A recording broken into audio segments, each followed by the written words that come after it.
The scorching sun beat down on the dusty roadside, where a small food stall had become a quiet haven for those who had nowhere else to turn. Every day, a black woman with a warm smile and a generous heart served meals to anyone who came her way, but there was one boy she never turned away. Homeless, hungry, and barely 10 years old, he appeared at her stall each morning, his stomach empty but his eyes full of hope. She didn't have much herself, but she made sure he never went without. Her kindness was simple, yet it carried a quiet power that touched everyone who witnessed it. But one ordinary afternoon, the hum of engines shattered the calm. 2 helicopters descended from the sky, landing right beside her tiny stall. People stopped and stared, their mouths open in shock. The boy clutched her hand, eyes wide with fear and curiosity. Who could be arriving like this, and why here? In the middle of this dusty roadside, nothing in her life had prepared her for what came next. The moment held a mix of awe and tension, and as the helicopter's doors swung open, she had no idea that everything she thought she knew about her simple life was about to change forever. The woman's hands trembled slightly as she watched the helicopters settle onto the rough dirt beside her stall. She had spent years working this roadside corner, waking before dawn to cook, serving the early commuters and the occasional traveler. The boy had become a part of her routine, and in many ways, a part of her family. She had always believed her life was small, predictable, defined by the modest meals she served and the quiet gratitude of those who ate. But the helicopters made a sound that didn't belong to this place. A booming, authoritative arrival that hinted at something far beyond her world. The boy tugged at her apron nervously, whispering, "Who are they?" She shook her head, unable to answer. Even as her heart raced, she noticed the men in uniform stepping out, faces serious, scanning the stall and the roadside as if searching for someone. For a moment, time seemed to freeze.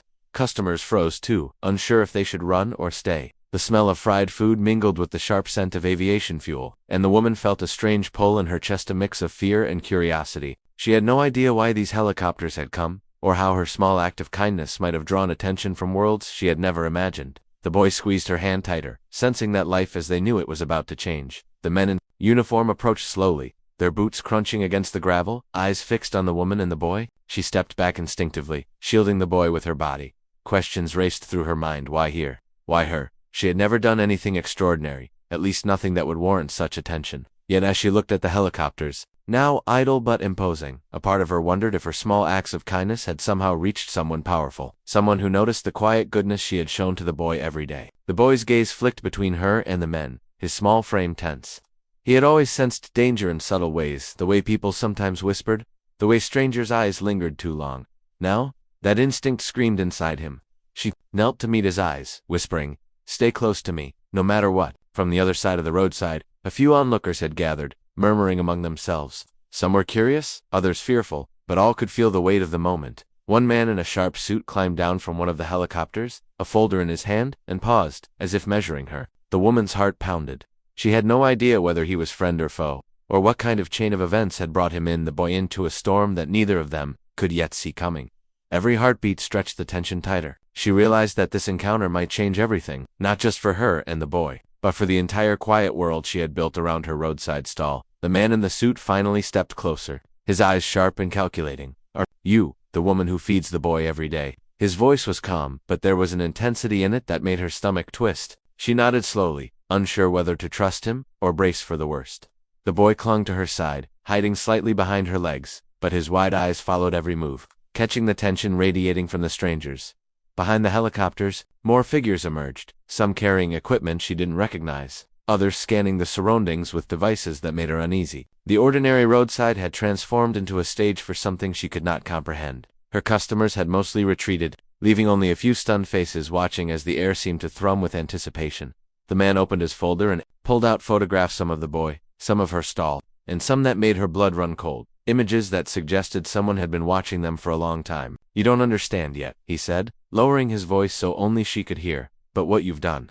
It has drawn attention from people who don't forgive mistakes or ignore miracles." Her hands shook as the boy whispered, "Are we in trouble?" She tightened her grip, knowing she didn't have an answer. Every instinct told her that the next moments would define everything, the life she had built, the boy's safety, and the secrets hidden behind those helicopter doors. And then, without warning, a sudden sound from above made everyone freeze. The rotors whined again, louder this time, and the ground seemed to tremble beneath them. Something was descending, something that would change everything. The sudden whine of the rotors sent dust swirling around the stall, stinging her eyes and making the boy cough. She squinted toward the sky, heart hammering, and realized a third helicopter was breaking through the heat haze. This one wasn't sleek or official like the first two. It was darker, larger, and carried an ominous presence that made her stomach drop. Before she could react, a figure leaped from the helicopter and landed with impossible precision on the gravel, boots kicking up pebbles. Unlike the calm authority of the first group, this person radiated urgency and danger. The man in the suit stiffened, whispering sharply into a communicator, and suddenly everyone around her seemed on edge, as if a hidden game had just shifted rules. The boy's eyes widened. "Who is that?" he whispered, clutching her apron. She shook her head, unable to answer. The woman's mind raced, realizing that the simple acts of feeding this boy had unknowingly drawn them into a web far larger than she could have imagined. The dark figure advanced, scanning the roadside stall as if it were a treasure map, stopping only when their gaze met hers. Tension crackled in the air. Dust, the hum of helicopters, and the crowd's whispered fear combined into a weight that pressed on her chest. The first man's voice was low but urgent. "They've come for the boy, but not in the way you think." Her pulse spiked as the helicopter blades thundered above, and for the first time, she felt the fragile safety of her world shatter. Something monumental was about to unfold, and there was no turning back. The dark figure paused, then slowly removed their helmet, revealing a face that stunned the woman into silence. It wasn't a stranger at all, it was a government agent. She had seen on the news, someone involved in child welfare programs she had only ever admired from afar. "We've been tracking this boy for months," the agent said, voice steady but urgent. "He's the key to a project that could change lives like yours." Her heart raced, torn between relief and fear. The man in the suit stepped forward again. "You've done something extraordinary. Your kindness didn't just feed him, it protected him from people who would have exploited him long ago." The woman looked down at the boy, whose wide eyes reflected both wonder and confusion. She realized the quiet meals she had served every day had rippled far beyond her roadside stall, touching a network of people she could never have imagined. The helicopter's blades roared as the boy was gently lifted into the dark helicopter, agents guiding him with care. She wanted to protest, to grab him, but the man in the suit whispered, "He's safe. You gave him a chance no one else could." Tears blurred her vision as she watched him rise into the sky, just as the last helicopter lifted off. Her stall's bell rang.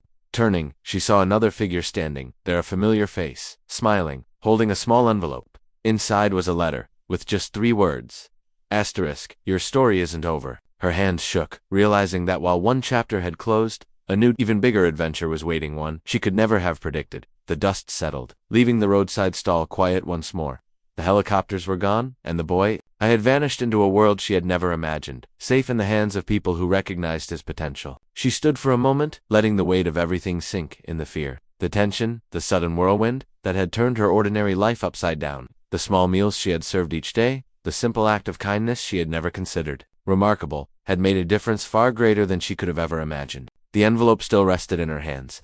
Opening it fully, she found a note that spoke of gratitude, hope, and a promise that her story of generosity had been noticed by people who could make a real impact. It was a reminder that even the smallest actions, feeding a hungry child, showing compassion without expectation, could ripple outward and change lives. As she began cleaning up her stall, a few curious onlookers approached. Inspired by the courage and heart she had shown, she smiled at them, feeling a quiet pride that came not from fame or